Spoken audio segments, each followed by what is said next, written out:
Hi everyone. How you doing? Nice to see you all here. Are you guys watching the game? Is that what's going on? If you are, keep me up to date cuz And yes, as always, Facebook is always broken. It's actually more broken than broken. I noticed something, but I'll tell you about that in a little bit. I'll get ahead of myself for nothing. But let me say hi to the few that I can see because like I said it's kind of wonky. Hi, Todd. At first, Todd, I thought it was just you and me, which was fine. I would have been okay with that, but it is what it is. JPK on Twitch. Hi. Stephen Casada 2607 YouTube. Yay. Alfonso. Yay on Facebook. Kimberly Brown. Is it 8 already? I know. I mean, I was like asking myself if it was Friday already. Jose Ordonez. Hi. Hi. Um, And it's kind of there you go. Hi, Wendy. It actually, you got the notifications this time. DJ Kenny 1202 on YouTube. What's up? Lalo from Peru is in the house. Nice. ¿Cómo estás? Good. So that's where we're at. Oh, USA won 4 points. Nice. Nice. Wow, they actually won a game. I was never I was never a fan of the US team before, but I kind of have to be a little bit. But I grew up I was born in Argentina for all of you guys that don't know. So every time the World Cup came around, it was a big deal around my house, although I wasn't all that into it even though my dad says, I don't know if I should show you this. Well, for the sake of honesty, so my dad used to say, I would walk around the house and my dad would look at my legs and say the following.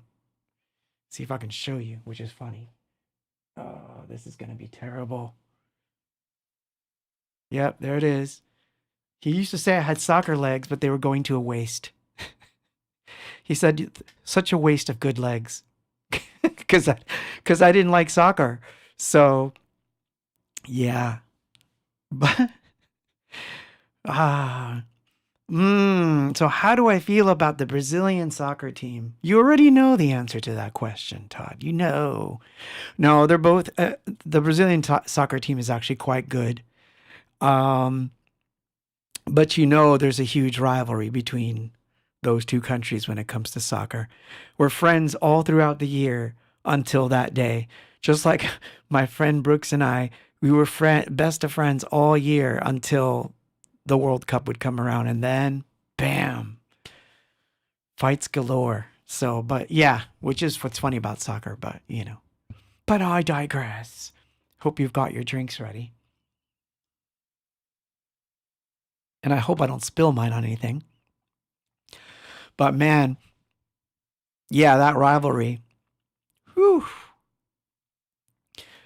But yeah, so if you guys are keeping up with it, that's awesome. I have not been keeping up, but you know, trying to do my thing. But and this week, by the way, it's been like so crazy, meaning that I've been in the studio so much and doing so much with other things because I've been literally working around the clock on either the Living in Oblivion release or everything else that's going on in my life with releases because there's a bunch of projects. I'm trying to stay on top of all of them so that they get out on time. Don't know how good that's going to be, but I'm trying. I'm finally trying. And then, of course, there's the world, which is also going kind of cuckoo nuts this week. So, which kind of brings the subject that we're going to talk about into play, and hopefully it won't get too weird. But it is what it is. So, yeah. So, I guess funny, yeah, just bear with me. I don't know where we're going to go with this one because it's bizarre, but for the music part, this is what I've decided to do. We're going to play the numbers game for sure. I've got how many do I have now? Well, I played one song already, which was just one day, the very first recording. And so I've got 25 tracks. So we're going to play the numbers game, and someone's going to pick a number when I say you can pick a number. And then as the number comes in, whatever comes up comes up. But I chose interesting ones for these tracks because a lot of these are from the archives, and not the released archives, most of them, but the archives that are still unreleased, which I'm working on all of that so that I can kind of get everything going. So hopefully, if you haven't been following me on Patreon, you should. Even the free posts are worth it because I get into all kinds of shenanigans on there. And it's expanding. Of course, it's mostly Abox centric, but of course, you know me, things are going to change sooner or later. I'll start talking about aliens and whatnot in there, as we will be tonight as well. So, and all the weird stuff that I normally talk about, but I try not to get too political. But, it kind of sneaks in so many different ways. And like, we can't even help it because I think it sneaks in everything, in every single aspect of our life. You can wake up and say, I really like black coffee, and that starts trouble. So, what can I say? We're going to try our best not to start too much trouble. Although, I was always told I was a troublemaker. So, what am I supposed to do? Nice! Ooh, did you really? I did not see that, but I'm going to check it out. The ladder mug. Wendy says she's got the ladder mug today. Nice. I'm assuming that's the color one, right? Is that the color one from... You tell me where it was from, because I'm trying to remember, because there's so much stuff I've been working on that... Man, but we'll get into that. We'll get into all of it. So, what was I going to tell you? So, yeah, this week, I worked a lot on mostly like video stuff, but yeah, it has to do with equipment because I've been doing a lot of like swapping of equipment. I have this rule. Um, have you guys ever heard of gas, but not the human kind, but when it comes to gear, it's like acquisition syndrome. Well, this guy used to have it, and badly. So to solve it, I have a little sort of rule that I follow, and if I follow that rule, I'm allowed to buy new gear. That's the only way that it happens. So this week I got some new gear, so I've been like, yay, I've got new stuff. But it took some doing. I had to work for it. But anyway, I digress. Pick a number then. See what you got from 1 to 25. Or I should say, yeah, from 1 to 25. And you can't pick one because we already played one. Let's see what you've got in there, that head of yours. Number. So while I'm waiting for the number. So I was wondering, oh, there it goes. Lalo wins. Number 11. Ooh, nice one. This is an interesting one. So this one is from, so number 11, Lalo, you win. Thank you, Lalo. Yay, Lalo wins. I should get like clapping sounds and just like play them. I sometimes think cheesy thoughts, and I'm cheesy enough to do it, so I might. But anyway, so I'll play this. This song is called Take, and it used to be on my now defunct it was on one of those sites, like, was it Stems? The Native Instruments one? I don't remember. It was on some site that I took down, but Take, this song is called Take, and it's from an EP called A Record, and it was like sort of like weird live things that I had recorded. So anyway, I digress. Just listen. I'll turn on the drone cam, which now, of course, you can see I'm wearing shorts because it's hot in here. But anyway, here you go.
You can dance the night away. 1,000 kisses will not take the loneliness you feel inside your soul.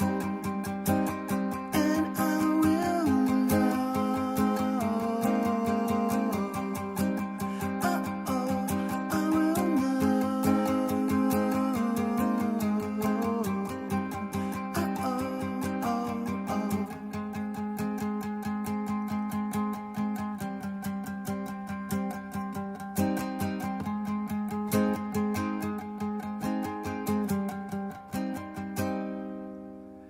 take a little time, take a little time, take a little time, dear.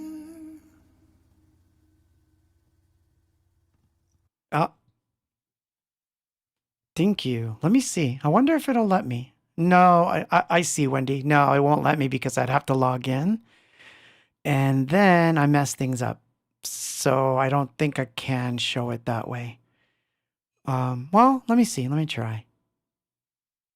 I wonder if I can. Ooh. Hey, I can. Look. So check it out. Check it out. There, I can't scroll up, unfortunately, but there's Wendy with her mug. That's awesome. Hey, you know, I actually like the way that looks on a mug. Wow. Nice. So yeah, that's Wendy holding the the ladder mug. Awesome. Thank you for posting that. That's awesome. That is so cool. So yeah, you can get that one. Let's see. That one that was on Redbubble, right?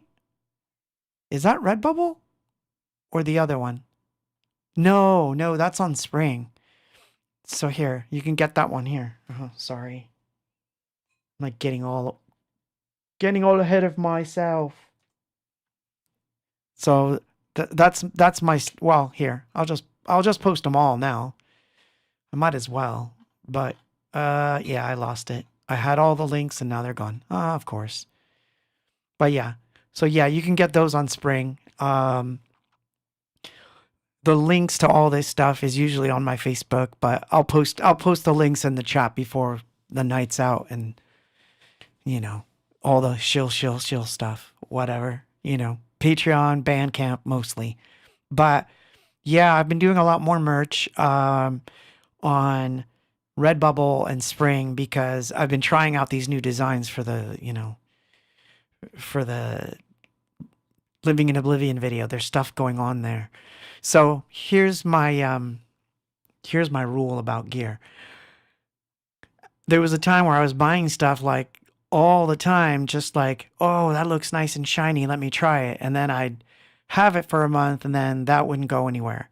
And then I'd have another piece of gear and that wouldn't go anywhere. So I started to pare down things that weren't being used. So, and I still have a lot that I don't use. The gear that you see in my studio is the stuff I kind of tend to use the most.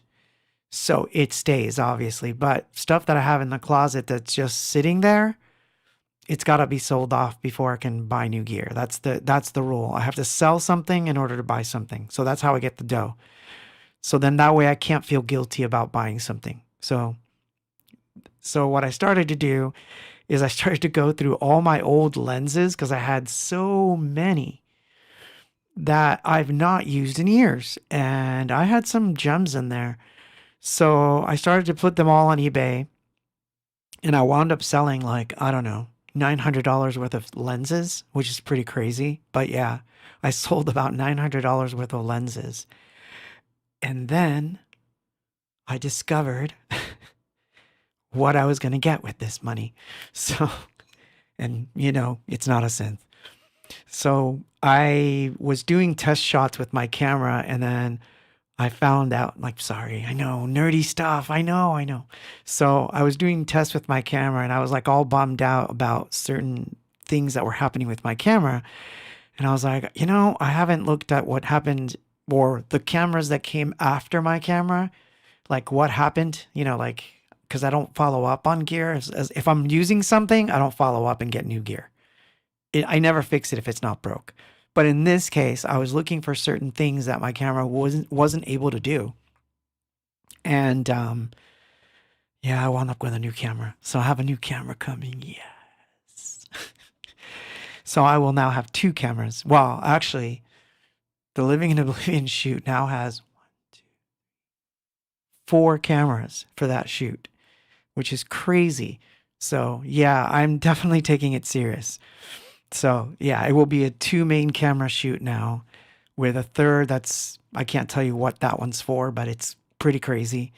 And then these oddball cameras that I have that are going to all take their place in this thing. So it's coming along. So this week when I wasn't working on mixing, mastering, projects that have to do with studio and Abox stuff, I was working on the video. I worked on the script. I worked on props. I worked on all manner of things 24/7. Todd Livingston says, I want a new guitar. No reason other than I haven't bought a guitar since 88, 89. Don't recall. Yeah, that's different. See, if you haven't done it for a long time, then it's okay. But the problem is if you buy 20 guitars, but you haven't recorded anything with them, or let me take that back. Totally okay. Totally okay if you are a collector of guitars. Because if you're a collector of something, then obviously you're gonna, if you're collecting things, that's different. I collect certain things. So if I'm collecting art, for example, yeah, I'm gonna keep collecting art. It's not gonna stop. If I'm collecting certain bits and pieces of gear that I know that I'm gonna use forever, and there's a few pieces that I'll never sell, I will definitely keep them. But obviously, if I'm just collecting lenses because I've been trying them out for years, because what I used to do is I would buy a lens, take it out on a shoot something, and then be like, cool, that lens worked for this shoot, but it might not work for the next one. And then whatever the next one was, I would get a different lens.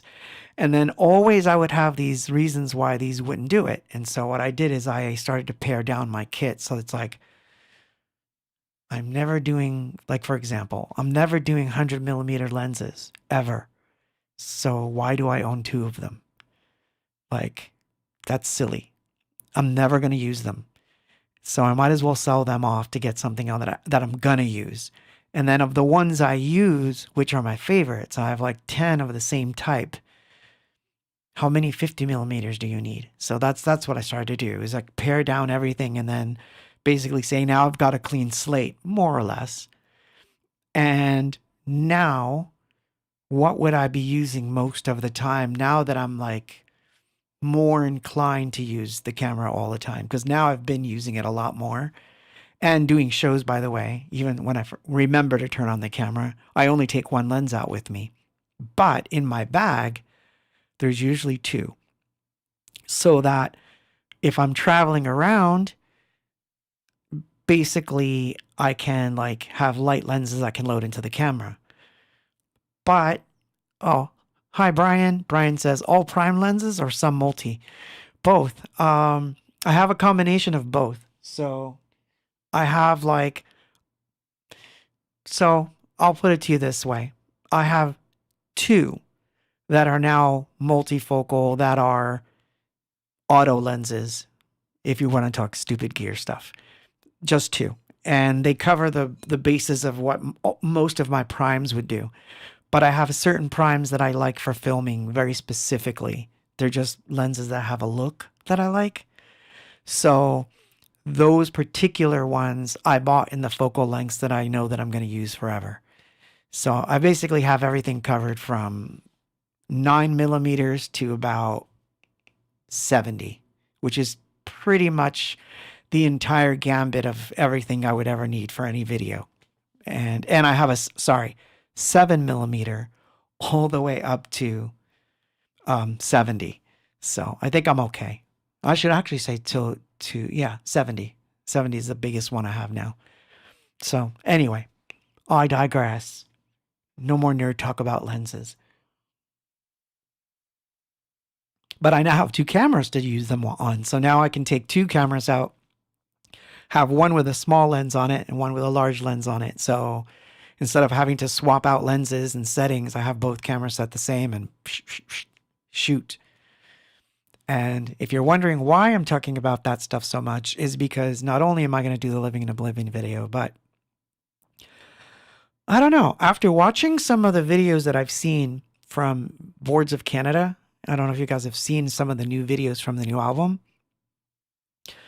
The stuff that they're filming is the same type of things that I like to go out and film. And I do this, but I never post any of it. I never do anything with it. So I figured out that those are the kinds of things that I can just make really strange music to and just put them on YouTube. I don't care if like they get 1 million views. It's just for fun. I get to do more. And eventually when I, move into the bigger studio, the cameras will be running all the time. And so like one of the bigger arching pictures or plan for Abox is that I'm going to do more live type things from the studio, which will be set up to do certain things. So it'll be like, today I'm going to do 5 songs from album X, but I've set up synth X, synth B, and camera A, camera B, and it'll be fun because it'll be like some weird setup every time. So I want to try doing stuff like that.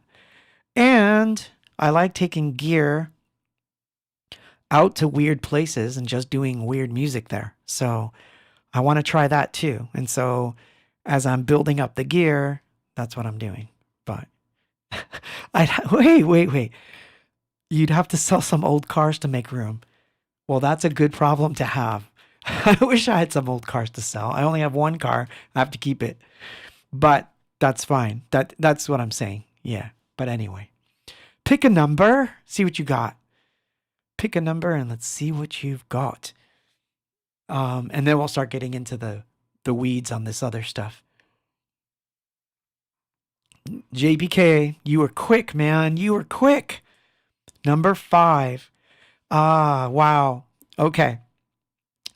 So, number 5. I won't say anything. All in your head. That's number 5. And that has a lot to do with the next thing, which is this topic. So I'll leave that visual for a second as you listen to this song.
Ah, crap. The mic was on the whole time. So any extra sounds you heard was Claude ASMR typing and whatnot. That's funny. So, yeah, so let's talk about the Overton window in relation to all these things. But the disclaimer, okay? This is not meant to be a political episode at all. However, I know that I'm going to mention certain things that are going to be contentious. So I'm saying this right up front. I am neither for nor against any of the things I'm going to discuss, meaning I may believe some of them, I may not believe some of them 100% or 50% or 0%, meaning take it all with a grain of salt. I'm not trying to like get you to believe anything. All I'm saying or what we're going to talk about is the effect of the thing, not the thing itself, because the thing itself is usually like less contentious than that is it, the thing itself is less contentious than the reaction to the thing sometimes. So anyway, with that in mind, this is what it looks like. So in the Overton window, it's referring to like political things, but we're going to take it in a different direction. But if you're looking at the graphic, so it basically says that in the middle is a policy of some sort. And on the right side, which you could call it right wing or whatever, that's one thing. And on the other side would be the left wing, right? Which is like whatever's popular on each side. And each side has a thing that is something that is considered radically unthinkable. And then suddenly that swing starts to go up. And then what happens is what someone found completely unacceptable becomes popular. And this is on both ends of the spectrum. So that's where the term the Overton window came from. Okay, just so that we're clear where it came from is very political. However, I am talking about the Overton window of strange events, of the strange things that are happening or seemingly unconnected, but all at once in the world. And it makes you wonder if we're heading towards something. And what I'm seeing that the Overton window is doing is it's showing me that people on different sides of the political spectrum are seeing the same thing. And that makes it even scarier in some ways. So one of those would be the whole idea of to give you to give you a broad overview of this, because I want you to think about what I'm saying. So the other day, I was watching the movie The Forgotten. Do you guys remember that movie, The Forgotten?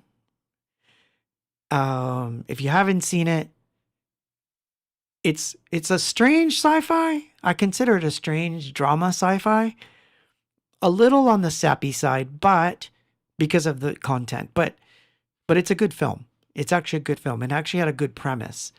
So if you haven't seen it, this might be a spoiler alert. So, but I want to bring it up because in that particular movie, heads up, it's about aliens, but they never mention aliens. In fact, they do everything in the movie not to say the word extraterrestrial. Now, based on the things that happen in the movie, it all points to that. It's like something flying in the sky, or, clouds looking really strange, or people looking up feeling like they're being watched by something. So all these different things are happening in the movie, and the characters will talk about it amongst themselves, but they say it in a weird way. Like they'll say, do you think that it could be, them? You mean like them? Yeah, them. It's like them, like this, or like it's anything but the word. And there was a slew of movies like that in the early 2000s that absolutely would not use that term. It was never an alien invasion, it would just be an invasion. If it was, about UFOs, they would never say UFOs. It would be like, it's them. They've come back, that kind of stuff. And you know why that was? It was because back then, the Overton window was closed for that discussion. It was considered radical, dumb, uh, tinfoil hat, conspiracy stuff, both on the right and the left. And I believe it or not, I know this because I used to be in a forum back then that politically everybody came from all kinds of directions. Believe me, you had the communists, you had the socialists, you had the full on Democrat, because I was back then full on Democrat. And then you had the Republicans, you had the KKK, you had it all in this place. But we would all get together and talk about these weird things that we would see on normal television that you couldn't talk about. Pilots could never report UFOs. You couldn't call the cops and say, hey, there's something in my yard that looks like it came from another planet. You couldn't say things like that. You would be hung up on. They wouldn't take you serious. None of that. Like, it would just not happen. So you got to ask yourself, what changed? What made it okay? Like, what made the change so that everyone could now freely talk about it, and not just talk about it, but make blanket statements about it? So, for example, in the past, like, again, I'm going back to the early 2000s, because this particular movie, I'm going to look it up now because I did not do my due diligence here, and like, the Forgotten Movie Year. Come on. Watch, it's going to be some crazy. Yeah, just what I thought. 2004. So it came out in 2004. Considered a psychological thriller. So by the way, like I said, if you haven't watched it, it's the one here. Shoot, I just closed it. It's the psychological sci-fi one. It's called The Forgotten, and it's from 2004. So, but it's just one of a couple from that same time period where you just weren't allowed to talk about UFOs. You couldn't say the word. And then remember that sometime around 2009-ish, going into the 2010s, they changed it to UAP. And then it became a little bit more acceptable. Yes, that is correct, Wendy. Gary Sinise is in it. That is the right one. You got it. That's the one. Yeah, watch it. It's a very interesting film. It's really good. I like it. I've seen it a couple times now, because every so often I'll get like a weird feeling like I'm supposed to watch that one. Good effects. Everything's great in that movie. Little on the scary side, but again, no gore. It's more psychological. So the reason I brought that one up is because it epitomizes the Overton window of UAPs. Everyone thought it was fringe. It was not in the middle. So if you were on this side of the aisle, you wouldn't talk about it. If you were on that side of the aisle, you wouldn't talk about it unless you were with friends and you were around a table or something, sitting around talking about it. And still everyone kind of think you were kind of nutty just to bring it up.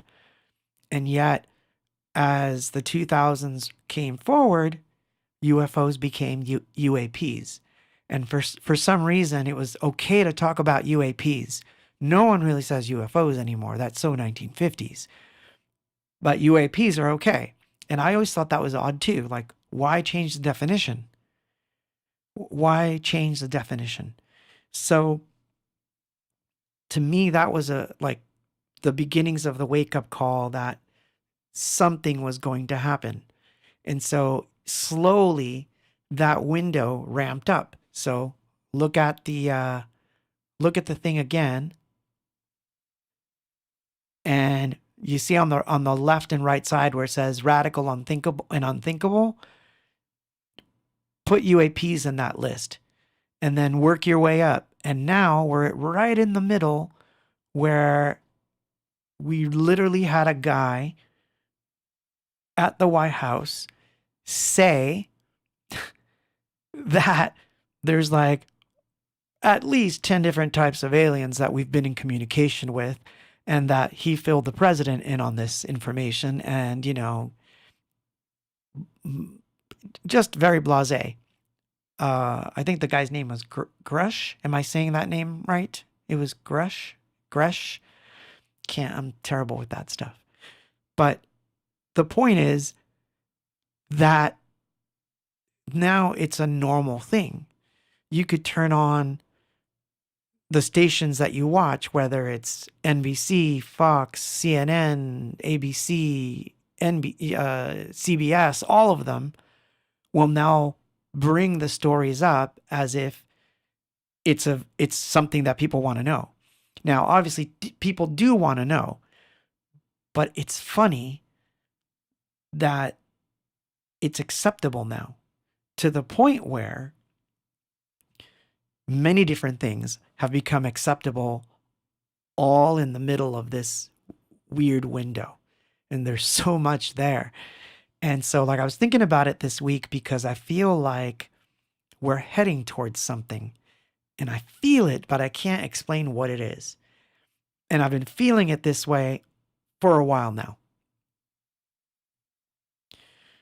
So, pick a number.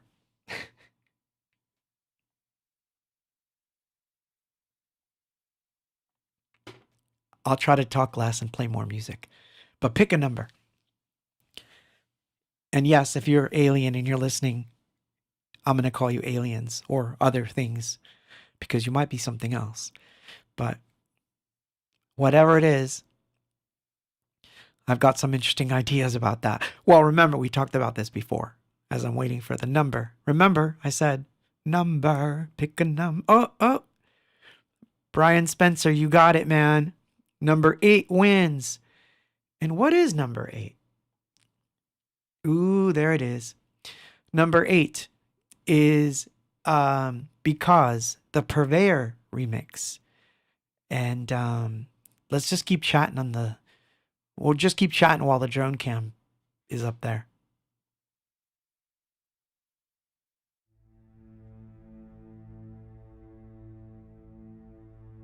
Because you're afraid, you lay in the darkness. Because you're alone, you think no one hears you. But I'm still alive. I'm not afraid. I'm still alive. And I'm here to listen to anything you say, anything you need. Anything you want. Every time you bleed, because I love you, and I'm not afraid, because I love you, and I'm not afraid of everything you are, everything you need, everything you want. Every time we bleed, because I love you, I'm not afraid, because I love you. Thank you.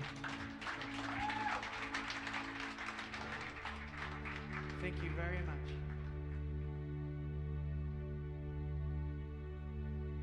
So that was because the purveyor mix, but what they did is they added strings and stuff to the live version that was from when we did the boy, I'm having a Biden moment right now. My ability to remember names has gotten bad. Like really bad. Kulaks. Yeah, I was like I had to rack my brain for that one. Yeah, the live from Kulak's version, but refined. So,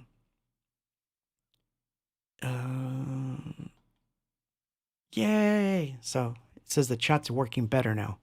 It tells me like which ones are like acting up or not doing so good. Facebook was the one that was like, "Arr." But Facebook's been doing weird stuff because I've got to say this because it's true. I actually looked at stats today, and it's interesting because normally, like what I'll see is like every month there's like a little ramp that goes up, and it's been going up, and this month, or the last 3 weeks, I noticed it and it just flatlined. And for whatever reason, Facebook has been sort of shadow banding me in some weird way. But when I look at the stats for the individual posts, they're doing good. So I don't know how to read that stuff, I guess, because it's been acting weird. Whereas my YouTube is doing fantastic. And then I look at things like Instagram and it's growing. And I'm not even trying on Instagram. I'm not even posting much on Instagram. So I guess, I don't know. Something's going on that's weird with Facebook's algorithm.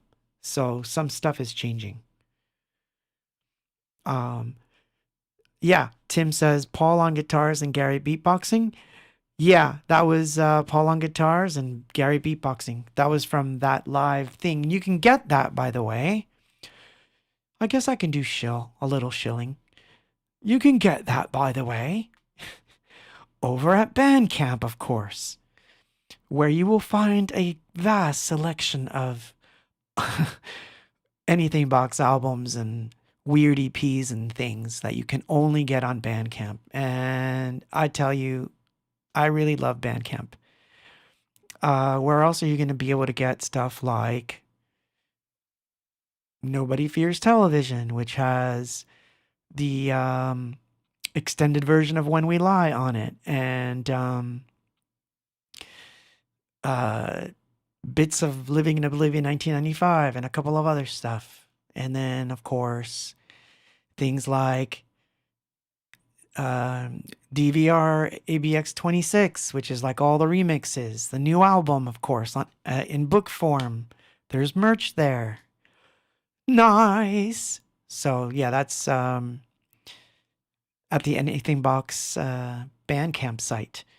You can get all that good stuff. So that was my shill for Bandcamp. Now I can close Bandcamp and then set up the next shill thing for later. But yeah. Oh, thank you, Kevin. Kevin says, I can help you with that later. I've been doing a lot of algorithm testing. Yeah, it's been weird. Like normally I don't pay attention to stats, to be honest with you. I don't. Because it's bad enough doing what I have to do for just keeping up with my own projects is hard enough. So posting and trying to keep up with whatever the algorithm is trying to tell me is so low on the totem pole for me. It really is. I mean, I want you to understand something. I don't even consider myself a YouTuber. I just like to stream every week, and I do it since 2020, but honestly, it's not really something that I wanted to do. Like it's not like I have a dream of like I'm going to become a YouTuber full time. Like it's not really my thing to be a YouTuber per se, but I like making video, and I do like uh spending this time with you. So obviously, I care that these things get shared and watched and all that. So yes, of course I'm going to say the obvious thing in black and white so you understand me better.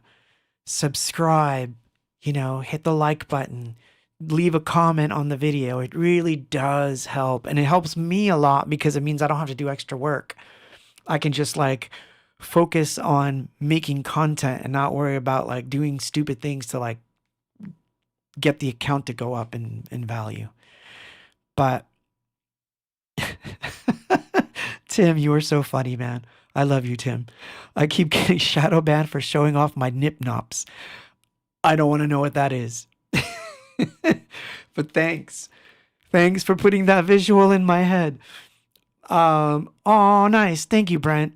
Yeah, I like, thank you for following me on Patreon. And look, like I said, it's free to follow me on Patreon. You don't have to support me monetarily on Patreon.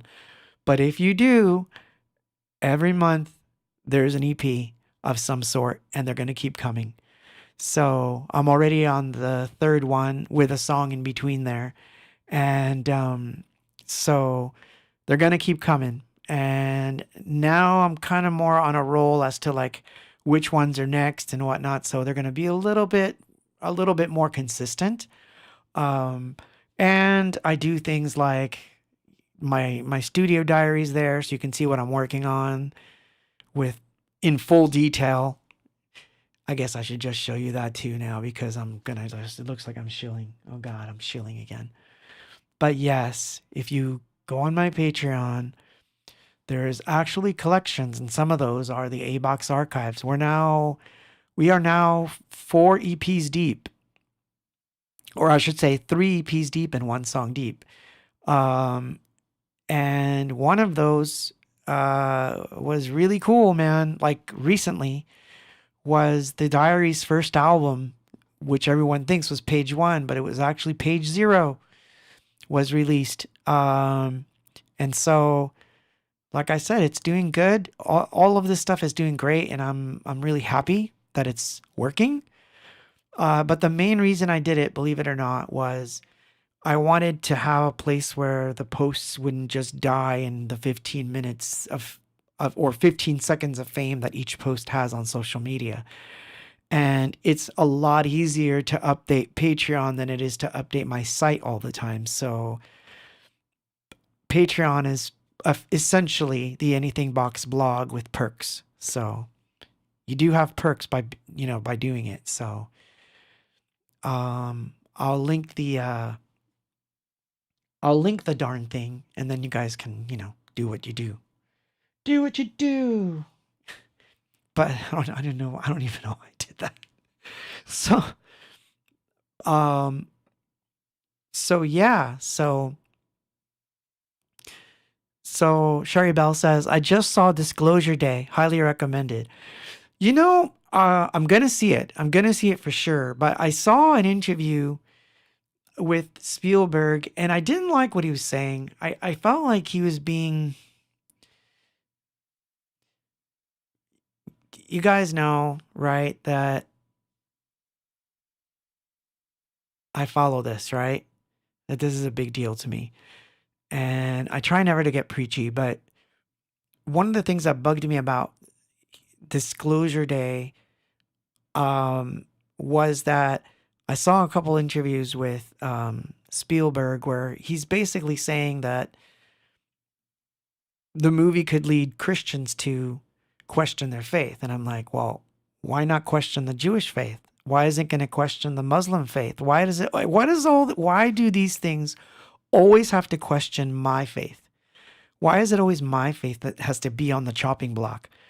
So that part of it kind of bugged me a little bit, but I've got thick skin. I do want to watch it because I do love Spielberg's style. But hence why this topic was brought up tonight, was because, like I said, it's this funky thing where,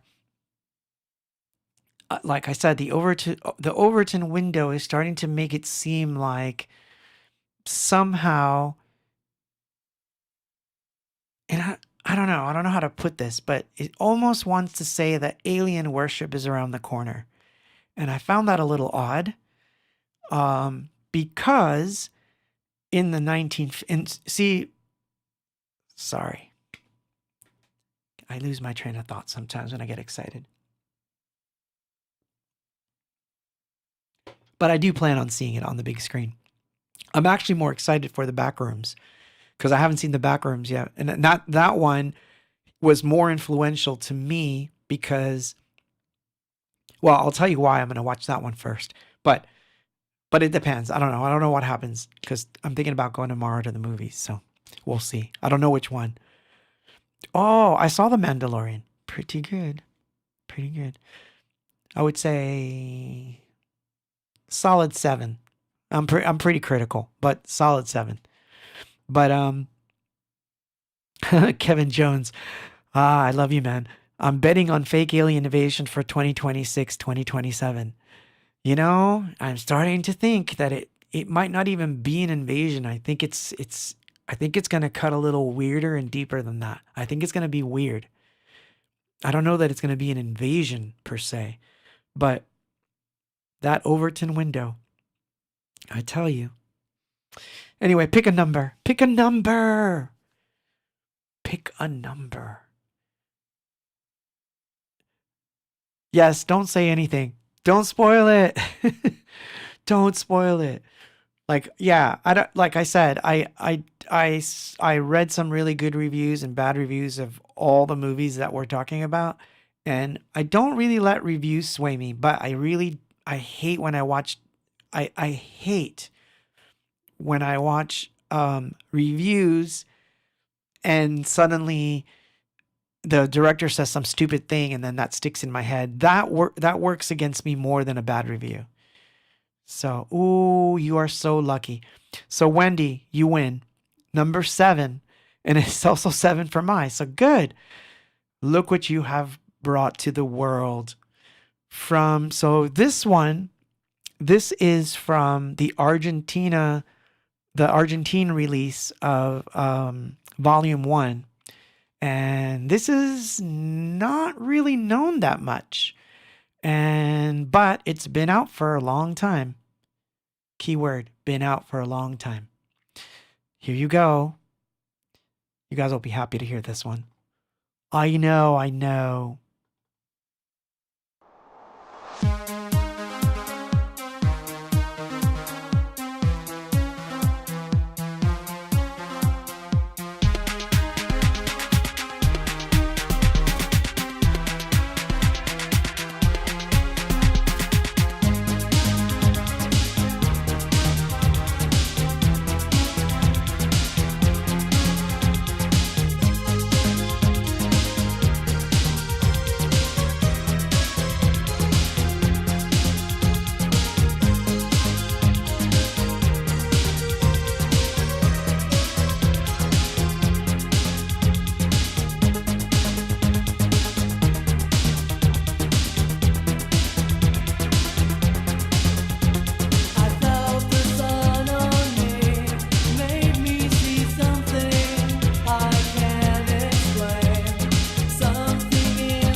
Nice.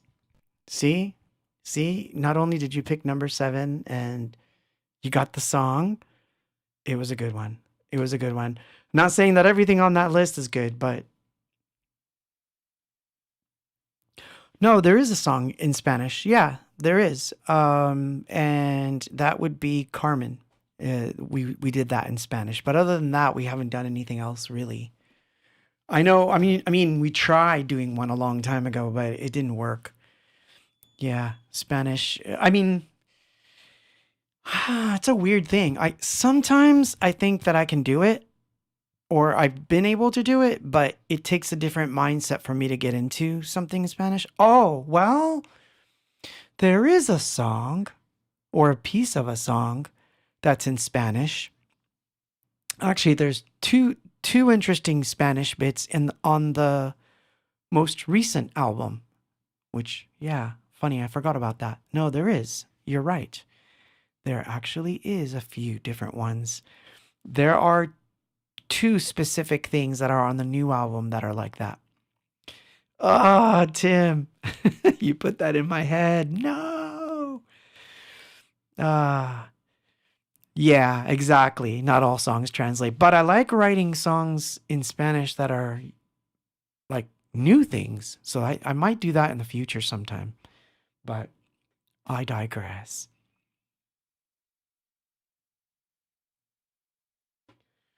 But yeah, no, I quite enjoyed doing studio stuff this week. Although, like I said, it doesn't lend itself very well this room for certain things. But I did have fun recording vocals in here, and I did have fun. Like this week literally was vocals and some comping, mixing, and the Living in Oblivion stems were done this week, so they're gonna come soon. Like really, really, really soon. I just did the artwork and for those stems, and it's almost all set on Bandcamp, so it's gonna be interesting. It could happen as early as this week, so stay tuned to things. But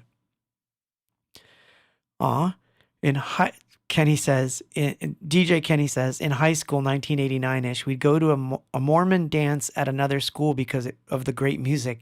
They used to play Carmen as a slow dance song. Ha, that's awesome. I thought that was so great. Yeah, that is great. That's cool. We need to do a song in Klingon, right? You guys are so funny. So, yeah, so in talking about again, the Overton window, and again, trying not to get into the whole politics of it because it's not about the politics part. I guess I'm thinking about the alien Overton window. So, I mean, it feels like it's an odd time to be alive, to be honest with you. I mean, think about it. Like, again, think about this. 6 years ago, we were all locked down because of some crazy pandemic where a virus had come upon us. And half of us thought that the virus came from a lab. I wasn't actually part of that group in the beginning. So yeah, half of us thought it came from a lab, and the other half, thought that it came from natural things. And you had quote experts on both sides saying that it was one or the other. And somehow, as like I said, as the Overton window comes to that little thing in the middle, I found out today that over 2/3 of the population now believes that it's very possible that it came from a lab. So what was absurd to each side somehow has come back to the middle, right? So, and that's just that. So today, and I know some people are gonna be like, "Oh, but that's propaganda." Whatever. Listen to what I'm saying. It doesn't matter the what. It's the result. The result was it caused a ruckus on both ends of the spectrum. It caused a ruckus. Meanwhile, they just released files for about funding biolabs that were still going on during this whole time. And it's biolabs that were controlled by both presidencies, by the way. So crazy stuff today. That was released today. And yeah, people are fighting back and forth about this stuff. You know, some people believe it's this, some people believe it's that. The point is, there are files. Meanwhile, the Department of War has released the third installment of the UFO files now. I mean, if you asked me, or like if I could go back in time and go visit myself in 1989 and say to myself, did you know that you're going to live through a pandemic where this crazy stuff is going on? And 6 years later, there's going to be a Department of War that used to be called the Department of Peace, but now it's called the Department of Department of War or Department of Defense. Sorry. If someone would have told me in 89 that there was something that was going to be called the Department of War and that I could go on a site and see the files of the UFO files that they're releasing and that they're releasing things that were previously under wraps, I would have thought you were crazy. Like I would not have believed you. And to add to the fray, if right, and to add to the fray, here we are with the quote Department of War releasing the UFO file, the third installment of the UFO files, in the same week that we have a major, because a Spielberg film with a major studio release is not some indie film. It's got push. It's got money behind it and lots of it. And we don't know how long this movie has been brewing. We really don't. So, but we have that movie being released on the same week using the same topics as what I mentioned earlier, where this guy just basically said at the White House at some presser that it seems that we've been in contact with 11 different alien beings. That is the Overton window being open. We can't deny it. You can be on the right, you can be on the left, and yet this is the news of the week. And we can all agree it's weird and strange. And we can all agree that 10 years ago, we wouldn't have been hearing any of this stuff. None of this would have even made sense to any of us. And yet here we are. Here we are. So, you know,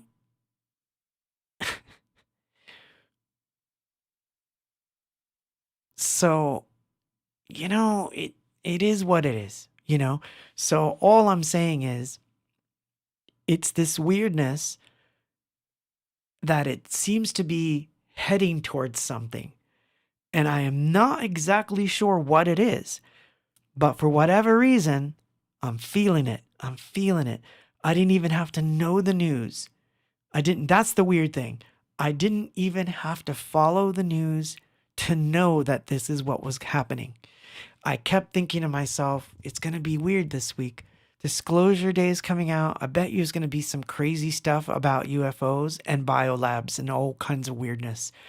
I actually thought about the whole biolabs thing. I didn't even know that that was happening today. So, you know. Yeah, no, I agree. So Jean-Pierre says, I love all the music you've done and keep buying if I can find it, but I'm not into politics. Understood. In fact, I want to speak to that point that you just made because it's an important one. Unfortunately, so I say this because people go to my Facebook and then they'll say, oh, your politics.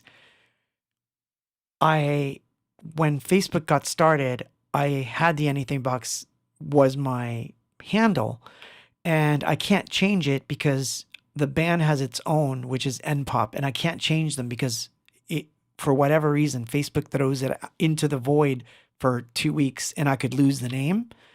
So it sucks that my personal page, where I talk about more political things, is my personal page. on the band page, I rarely, if ever, I actually find politics very boring. The reason I bring this subject up tonight is because aliens aren't politics. It's a weirdness. These are weird times. So when it comes to this kind of stuff, I always wonder, what is it that is behind it all? I always look at what's behind it all. Like, what started this? So is it something to do with, I don't know.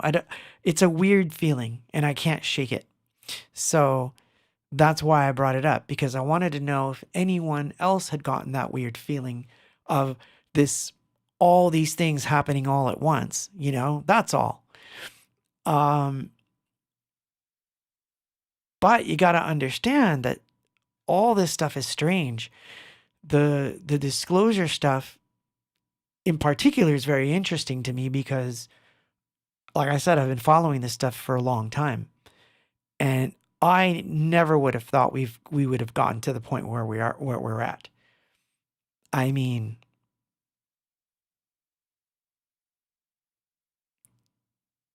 you know, yes, I see what some of you are talking about in the comments, and yeah, that's exactly my point. I don't want to get into the like, did you do this or did you do that, or did you follow this or did you follow? It's not it. Like I said, it's not about the thing itself. It's the events around it. Look at what happened with just being locked in and locked up for a few years, and all this mayhem that has ensued on every level. Um, it's terrible. I find it contentious, in fact, because one of the things I find interesting, and we were talking about the algorithms earlier, so I'll get into that next, but I want to just finish this last point. When I think about the algorithm, I think about, like, I think to myself, well, it's just an algorithm, but it's not. This is what the people want, because it feels like no one's really talking about music. Like, I mean, music is like dead on in many aspects. And so that's scary. Like, I don't feel that people are like all worked up and happy to find like that new Depeche Mode single or the new whatever, to find out what New Order's doing, or or new bands. It's like we're not taking enough time to like get into the things we're interested in, because we're constantly bombarded with something that is meant to, let's go argue about something. And it's like, and it's like, it's not how I like to spend my time. So that is an interesting point, that I feel like the Overton window is opening on that too, where more people are like not interested in what in the arguments anymore. We're just not interested. Life has to move on. We have to enjoy our lives. So if we're always like in this mode of like, and I call it fake outrage, because in reality, no one ever is going to do anything about anything other than complain and argue. So yeah, so Raul, you're right on the money. I miss those days when someone would tell you, "Have you heard this song?"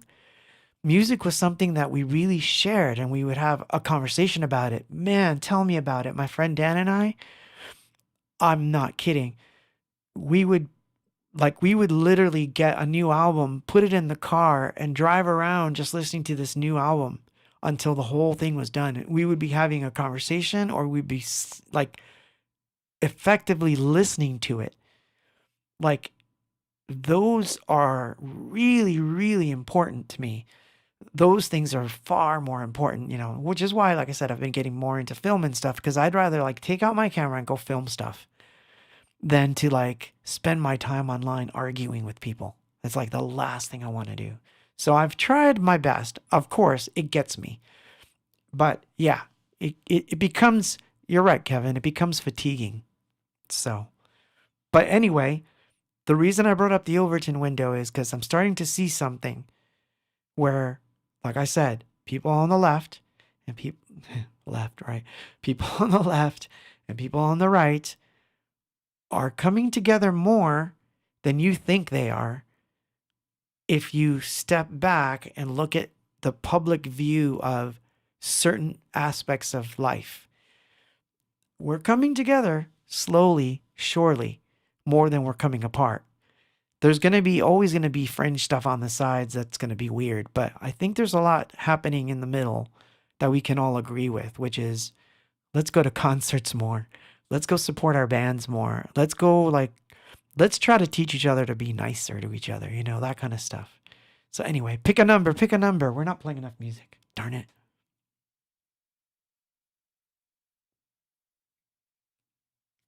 You're funny. You are so funny, Tim. You're such a troublemaker. You know that, right? You are a troublemaker. But I love you for it. But yeah, we have to try to see our differences. More than TMT mixes. You won right off the bat, man. Number 13. Oh, this will be a fun one.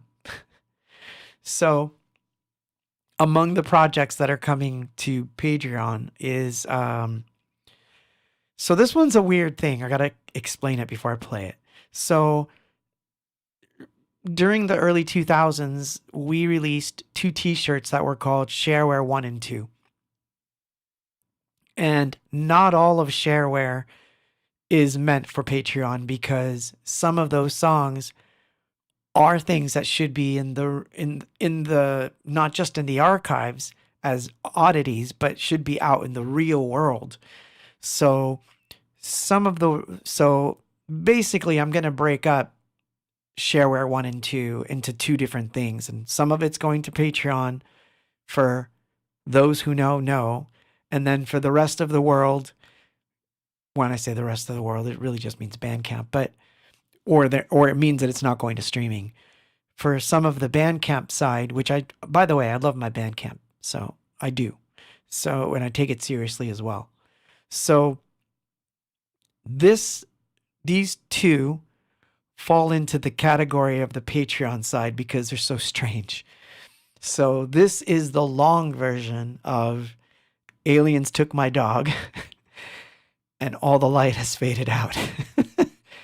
Yes, aliens.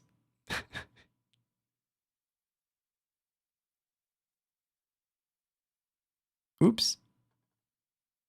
It's not easy.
I have watched the stars, they're fading, and the moon's my dark companion, fighting through this wilderness within.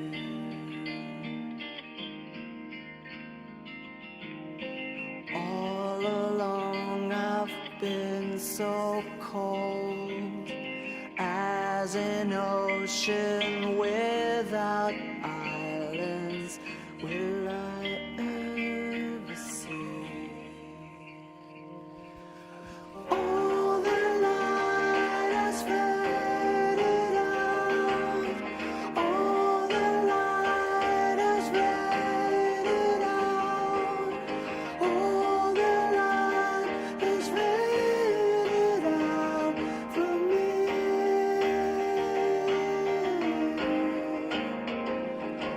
And I'm standing stalled by the walls that keep me standing. Stalled by the walls, standing stalled by the walls that keep me stalled, standing tall by the wall.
So we're back.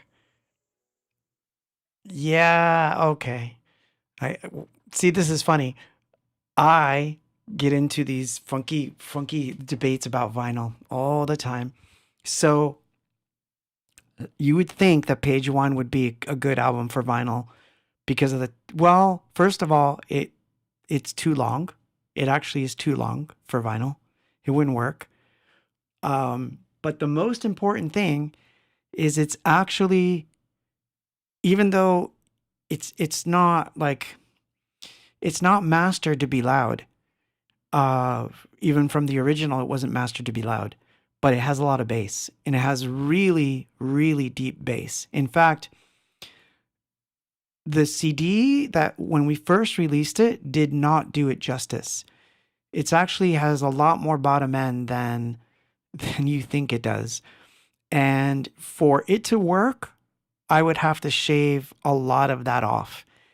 And I kind of did a like a vinyl-ish mastering job on it. And I actually thought it sounded anemic. I felt like it sucked the life out of it. So I don't know. I can't see it. It's just not, you know.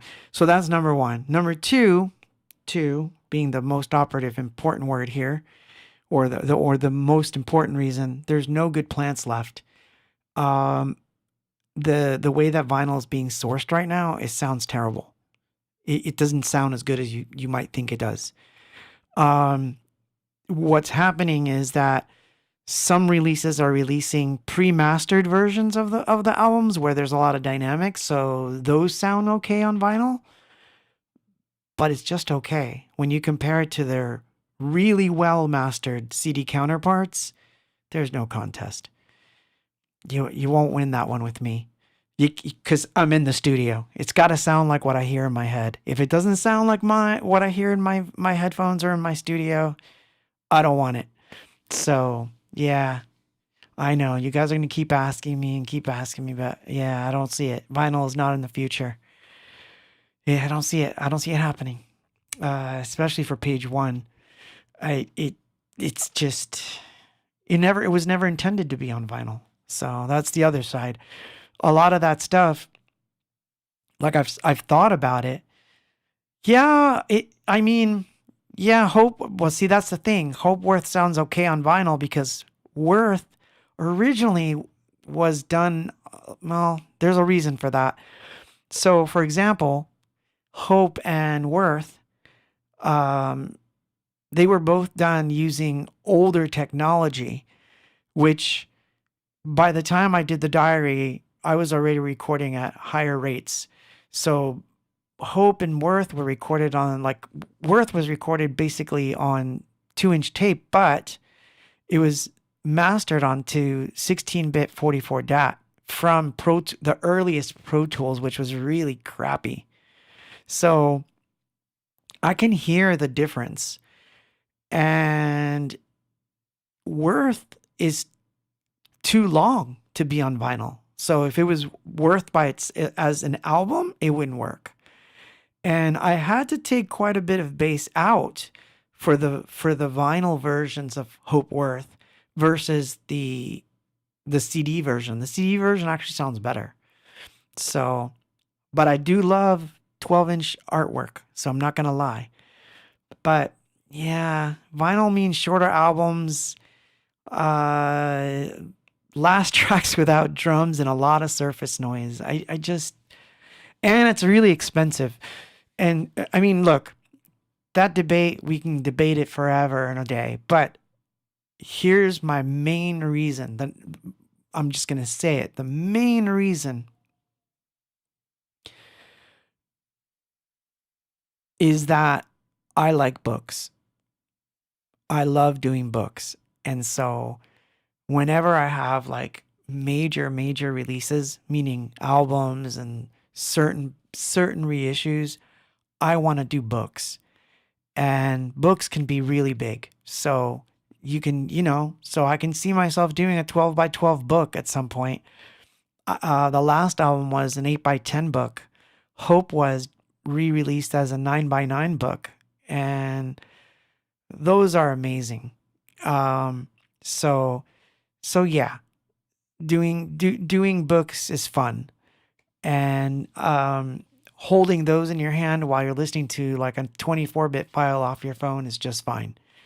And it can have a beginning and an end, and you can put, like I said, a CD on, or you can put it off your phone. I mean, I've done like the ABs, man. And if the album is mastered good, even coming off the phone, to me, it sounds better than vinyl. Uh, a really good WAV file coming off the phone, going straight to my stereo sounds better than vinyl. I can tell. It's just, eh. And so, like, the limitations are not worth it for me. But that's just me. I'm not saying that, all vinyl's bad. I'm just saying for me as an artist, I don't see the appeal. So, I know, you know, Brent says, yes, books are great. See, my dad put records on reel to reel when I was a kid, so I wouldn't destroy the records. And I would read the propaganda in the 7-inch reel box while listening. That was one of my best memories. Exactly. So, yeah, I do love reading. And man, look, I'm not going to lie to you. I'm never going to do, first of all, let me clear the air about that too. I'm never going to do CDs where the lyrics are in there because I can't even read lyrics on CDs. So I understand. If I do CDs, it's going to be mostly art. And the lyrics are going to be something in some other format, like a PDF that you can print out or something, if I do a CD. So CDs, just expect a lot of art. That, and like, like photos and things. It's things that you're used to seeing in small sizes that you can hold in your hand. But I think I've given you plenty to read in the Patreon posts when I'm talking about a record or whatever. And so I think that those kinds of things will do a better job for Abox, because that's what Abox is more art oriented. So I feel like that's really my thing. So expect that to get weird, and more videos, or more weird things. And QRs. Yeah, see? Like Constellation 99 just said, um, QR to the lyrics on the Patreon is fine. Exactly. Um, or, strange things that you find hidden in places, which is something I still love to do. So, you know, yes. Uh, Still on that vinyl. Yeah, I don't know. After a while, you'll understand. And you know what's funny? A lot of people who have them, they get them signed and everything, and they just put them on a wall. And that's the other thing that bugs me. If you're not even listening to the darn thing, what good is it? So I don't know. I don't know. I don't know how I feel about that yet. Could go, but it's like Brent said, a little investigation is still what is what the internet is still great for. And there's some nice interactions to be had. So pick a number. Pick a number. Wow, we went through this quick. Is time moving faster? Seriously. I feel like we just started. Man. Now I feel like a broken record.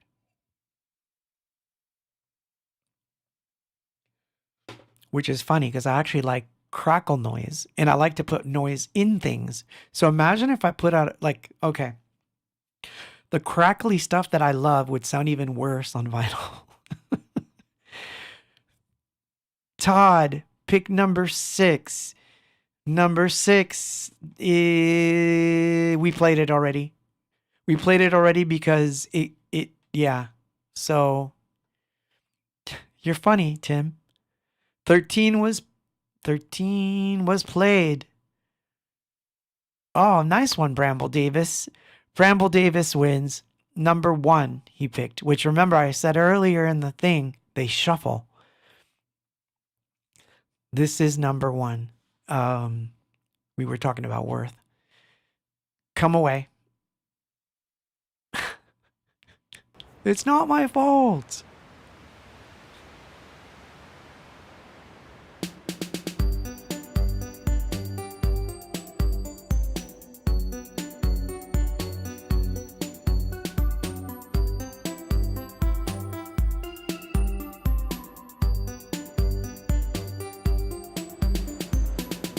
Today I thought the world would end, and I thought I'd lose a friend.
Ah, that's weird. It got cut off.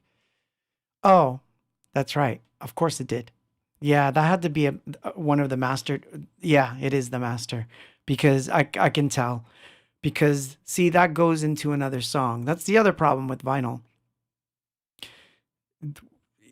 It's I guess that we're gonna end this thing debating vinyl, but there's something you should know about Abox.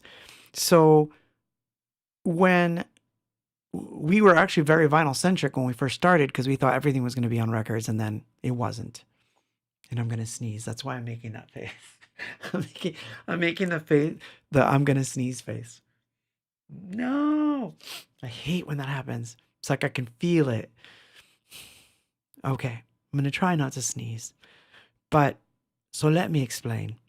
So we were used to listening to vinyl records, which means that every song either ended with like a reverb going out, and then the next, like 2 seconds later, you hear the next song start up because you had to be able to like lift the needle and put it down on a song. Songs that ran into each other were a problem because on vinyl, because it was hard to tell when a song was ending and the next one started. So you would kind of be like jumping around trying to find the right spot. So that was a big problem. So most records just put a 2 second gap so that you could very clearly, find the right spot. Once we got into CDs, by the time we were already on Worth and we were in Germany, that's when we first kept thinking about, hey, this song can go into the next song, right? Because we can put the ID for the CD anywhere we want so that we can put it exactly at the beginning of this song so that you won't hear the end of the other one, but we didn't have to have, right, like Brian says, the obligatory fade out. So songs ran into each other. And that happened a little bit on Hope. By the time we got to Electrodelica, we were doing it a lot. And I quite like that. I mean, I'm not saying that I would do this forever, but we got into that quite a bit. So from Worth to Hope, Electrodelica, Universe, they have a lot of songs that go right into each other. And those are difficult to get right on vinyl because you have to send them separate files for mastering. And then if you want crossfades, you have to send them the files already done that way. And almost always the lab's going to send it back to you and say, hey, you didn't put a 2 second on this. This is going to be weird. And so you're not supposed to do it. So that's another issue, with the whole thing. Now with tape, of course, that wasn't a problem. So, I'm not saying that there was no vinyl records that did this. There's quite a few actually that I can think of off the top of my head from the 60s. Sergeant Pepper does it, and I think Pet Sounds does it. But go try listening to one of those songs, this one song on those records with a needle, and you'll see how hard it is to get the right spot because you can't see it. They kind of run right into each other. So, it's kind of harder to do that with vinyl. So that's another reason, a completely different reason, technically speaking, why I don't, why some anything box albums wouldn't work so well is for that reason. It's like you have to like split up the record into two, and it doesn't work. Like Worth, I think would split in a weird spot, and we tried it with Hope, and it was, I don't know. We managed to get Hope on vinyl, but it took some doing, and a lot of people don't know it, but there's some creative fades and edits in there to get it to work. And it's missing stuff because if you have the record version of Worth, it's missing material because it wouldn't fit. So, and then I'm going to get this one out of the way because everyone always asks me, Worth on vinyl. Worth on vinyl can't happen because it would take 4 records or 3.5 sides, and which means one entire side of a record would be empty, or we would put like a few B-sides on there or demos, but not all of them because they wouldn't all fit anyway. So, it doesn't really work.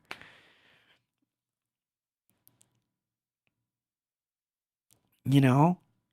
Well, that's the beauty of it, isn't it? Yeah, no need to put the needle down in the middle of the album.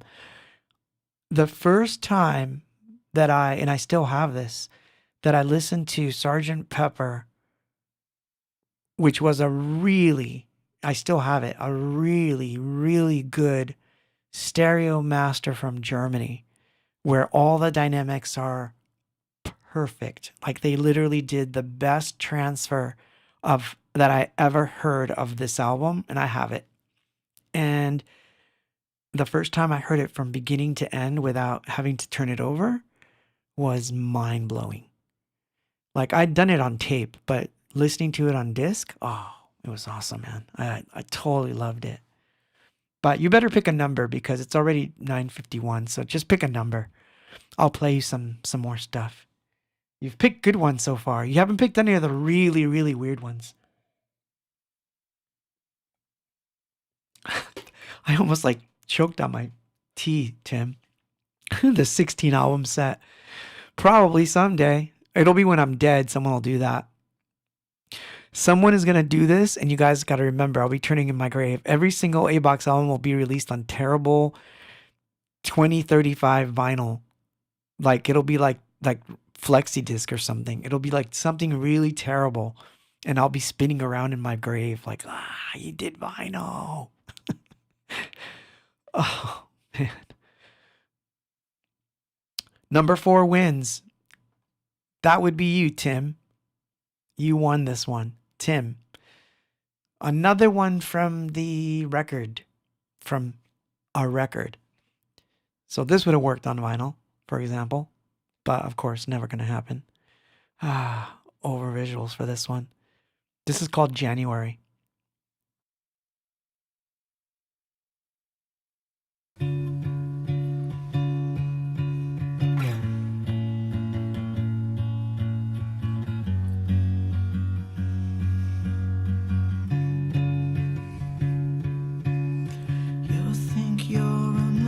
Story, maybe I forget the glory now.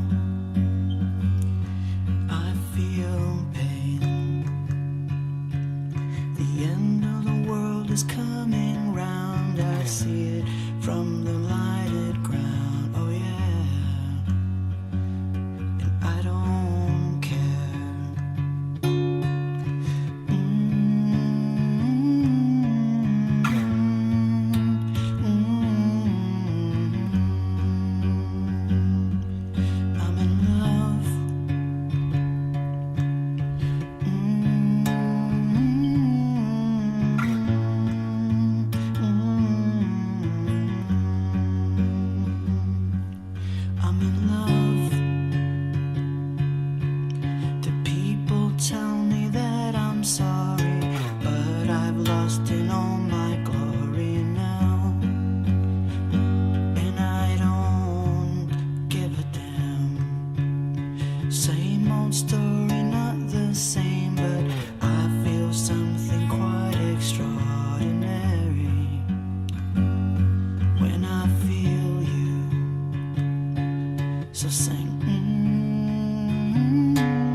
Someone tells me on the train you've got to be yourself again.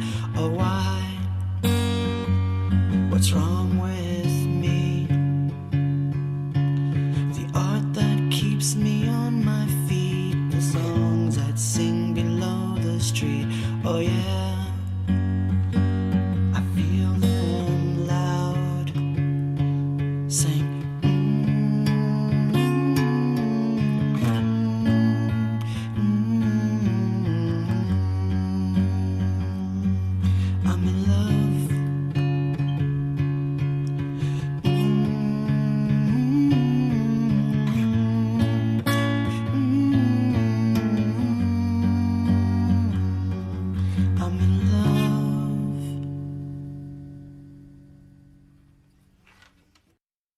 Dead air, almost. You know what? Pick another number, because you might as well get a last song out of it instead of me just yapping away. I yapped enough tonight, so you don't have to like hear my annoying voice. I'm having way too much fun with you people tonight. And we talked about like really just nothing. So I don't know. I don't know what happened tonight. But I think I'm going to just I'm going to try my best not to forget Friday, cuz you know what happened is I didn't even realize it was Friday until it was Friday. It's just so much stuff. Yeah, Hope on Vinyl was nice, but it like I said we had to cut it down. Listen to it and try to see where the edits are, and you'll understand it had to be cut down. You know? Yeah, I wish I could put the pocket page for the CD. That like I tried, man. It's like, you know what? It's all about like you have to take the good with the bad. It's like I don't like. I want to have a pocket thing for the CD, but the the cost that it adds to it is just not worth it. It's not worth it. So I'd rather like do a CD that looks really cool and have it alongside the book because it actually works out better and you get more for your money. So, it's the funny thing, but so let's see. 7 was played. 9. Oh gosh, really? Do you really want to hear 9, huh? Mm, dang it. Dang it. Okay, 9 it is. This was not planned. It's 9. Enjoy yourselves. Have a good weekend. I will see you all next week. I'm going to try to have the topic picked by freaking Monday so that I don't have to so that it's a little easier for me to plan and promote it by Friday. Cuz what happens is I get to Friday and I'm like nah, like I'm like scrambling. Anyway, you got it. Have a good night. I'll turn on the drone.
Good night then.